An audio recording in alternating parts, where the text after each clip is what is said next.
ఇనుప ముక్కని సైతం బంగారంగా మార్చేది పరుసవేద లింగం.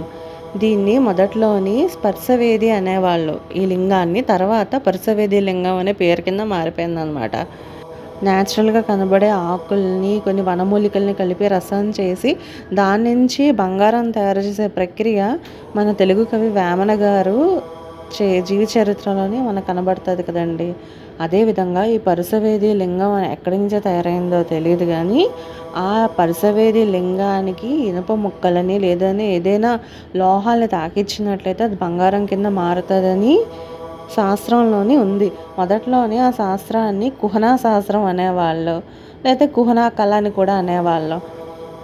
అయితే దీన్ని ఫిలాసఫర్ స్టోన్ అని, కెమిస్ట్రీలో ఆల్కెమీ అని కూడా పేరు పెట్టారు దీనికి. పరుసవేది శిల అనేది ఎక్కడుందంటే గనక చరిత్రలోని మనకి కాకతీయులకు సంబంధించిన ప్రతాపరుద్రుడు అనే ఒక రాజు ఉండేవాడు. ముస్లింల దండయాత్ర జరిగినప్పుడు ఆ రాజుని బందీగా చేసుకుని వెళ్తున్నప్పుడు అతను ఆ శివలింగంతో సైతం గోదావరి నదిలోనే దూకారని చరిత్ర చెప్తుంది. కానీ ఇప్పటికీ అది ఎక్కడుందనేది ఎవరు వెలికి తీయలేకపోయారు. అందరూ అంటున్నారు ఏంటంటే ఇంకా స్టిల్ గోదావరి నదిలోనే ఉంది అని అంటున్నారు. ఇది ఈ పరుసవేది లింగం గురించి విశిష్టత.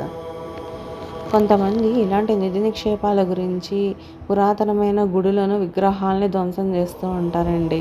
కానీ అలాంటి నిధి నిక్షేపాలకి, అపురూపమైన సంపదకు, వస్తువులకు దేవతాగణాలు, రాక్షసగణాలు కాపలాగా ఉంటాయి. వాటి జోలికి వెళ్తే కనుక అవి ఖచ్చితంగా ఊరుకోవు. శిక్ష మటుకు పడుతుంది. ఇంకా దానికి మించి ఏంటంటే ప్రాణానికి కూడా చాలా ప్రమాదకరం.